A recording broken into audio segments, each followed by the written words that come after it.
Nesta terra que fai testamento, que acolle os lamentos e anima a olvidar, infectada de sangue usureiro, caciques modernos, mecenas do mal.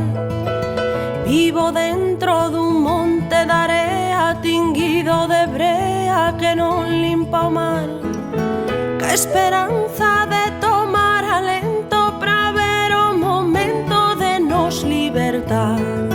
Mais aínda seguimos aquí a aturar tempestades de sal, resistindo a violencia de mans desas serpes e cans que nos queren calar.